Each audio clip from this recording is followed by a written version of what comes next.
Hello everyone, welcome to this tutorial for my lyrical and uplifting arrangement of the hymn Come Thou Fount of Every Blessing. In this tutorial I'm going to go over any potential trouble spots and offer up some insight into my thinking as the arranger.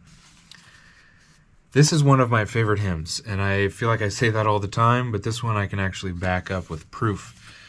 Anytime I've had opportunity or held positions, whether at churches or parachurch ministries where I got to lead people in music, this was always and will continue to always be in my regular rotation. It's just such a versatile hymn. It's versatile in style. You can package it in many different ways easily, but it's just so suitable to many different contexts. It just works in lots of different settings and in types of services, and the melody is so singable and the lyrics so inviting. And so I just find it to be one of the great hymns, and I really love it. So when I saw it on my list as next to arrange, I kind of was surprised. I was like, wow, I'm surprised I haven't arranged this one yet for you guys. And so I was excited to dive into it this week. And yeah, so what was my thinking? Well, I've arranged this in many different ways, from super traditional to super contemporary. And I thought, let's do something that's a little bit in the middle of those two, but that still like amplifies the inviting and the welcoming nature and the lyrical nature of this hymn. And so I came up with this little melody.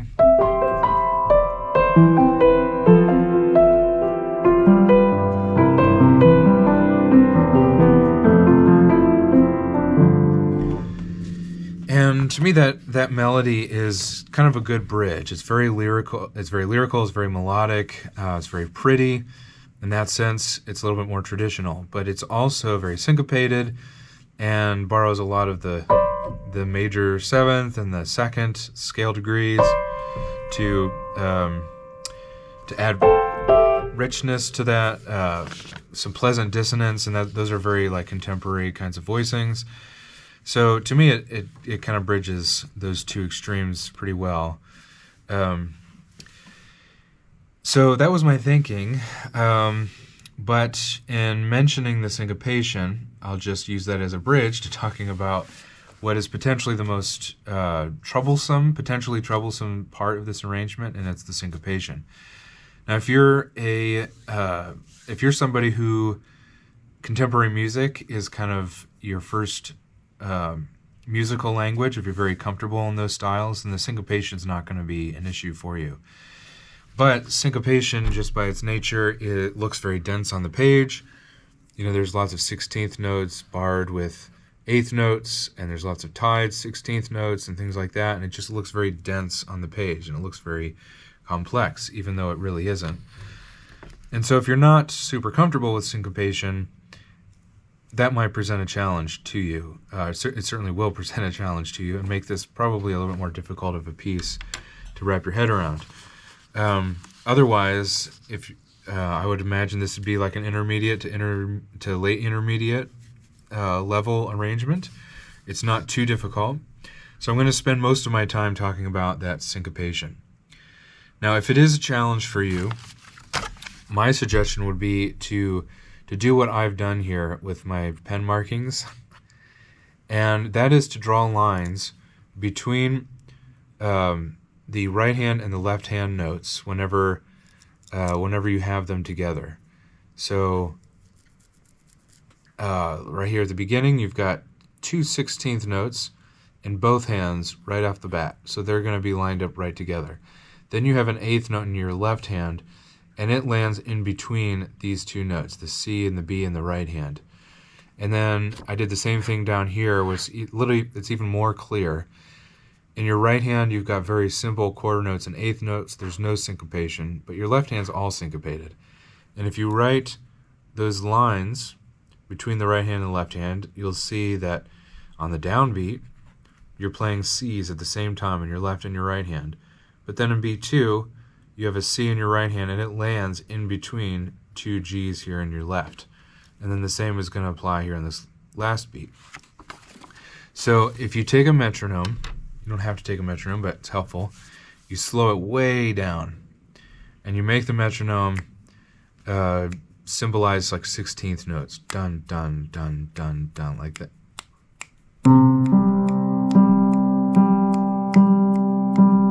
You could even go slower. Like that. And then, so I'm playing measure 5, in case it wasn't obvious. Ignore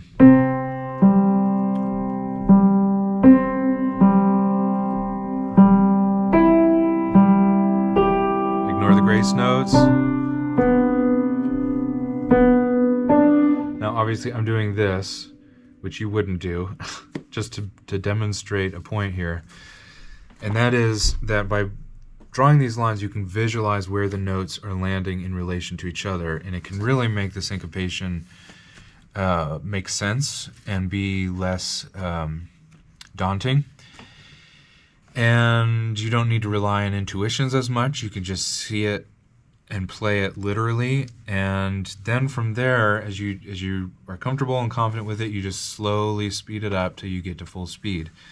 And then really from there, the syncopation, I think, you know, it's like riding a bike. Syncopation's a lot like riding a bike. It's very mechanical, it's very literal. You're like thinking in your head, okay, this is what I do, then this is what I do, and then this is what I do. And you might have somebody helping you along, kind of holding you up. But then at some point, the light bulb turns on and you get it. And then you're good, you're golden. Then you're like, oh wow, this really is not nearly as hard as it seems. It's at that point that you then want to make sure that your syncopation doesn't become robotic. You don't want it to sound like...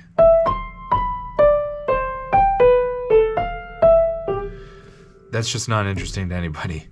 You want it to have a lilt to it, a sing-songiness to it. You want it to ebb and flow both rhythmically and dynamically. So listen to how I play it.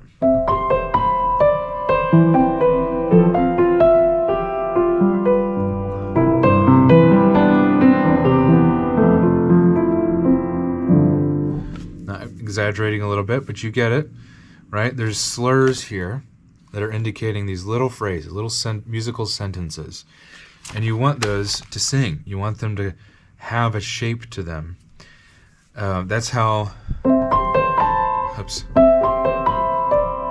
That's how you make a song, in my opinion, the performance of a song, really inviting and musical and immediately human, is you give it those kinds of shapes. Now, the only other thing I'll say is that throughout you've got some decorations. You've got grace notes. They're mostly grace notes. Feel free to omit those. If you don't like them, if you're not comfortable playing them, they're just like seasoning. You can easily take them out, even change them, maybe add more in. That's totally up to you. Depending on... now, I will say that one of the nice things about this arrangement, because it is a little bit more... Because I was aiming at kind of a middle ground, is you can alter it and make it suitable for, say, a more meditative context. You could slow it down.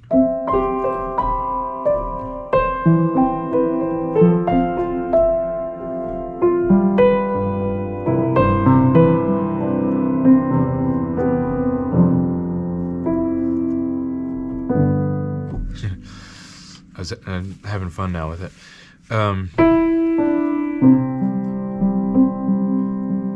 By quieting it down and slowing it down, this arrangement will work also for more meditative contexts.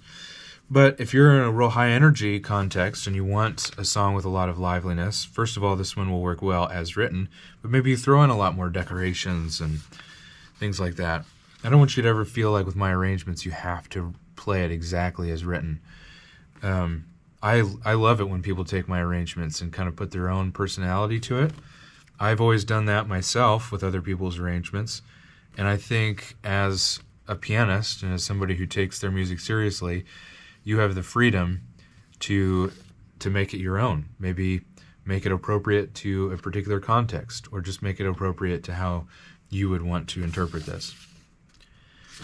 But then on measure 33, so this is the end of measure 43, end of measure 44 and end of measure 45, there's a tricky little decoration in your right hand.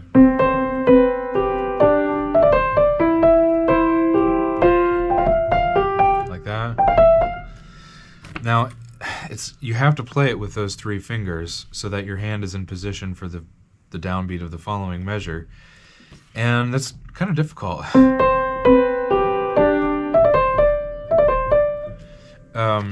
My suggestion always, if you're having trouble with that, is slow it down. And you might do an exercise like...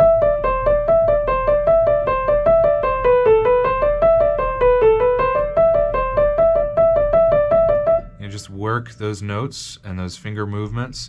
Try to build up strength and independence in your weakest fingers. And then you can slow it down.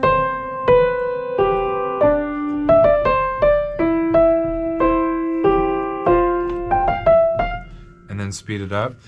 Honestly, if you're familiar with Hanon exercises, they're perfect for working out that kind of movement in your hands. So if you would like to get stronger at that kind of stuff, I would suggest, and you don't have Hanon exercises, I would suggest you pick up a book.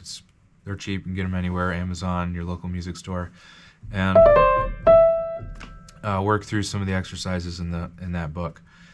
That will help you with that. I think that's it. Everything else is pretty self-explanatory. So it was a pleasure to write this one. I hope this arrangement is useful to you and a blessing to you and those for whom you play it. Thanks for watching, and I'll see you in the next tutorial.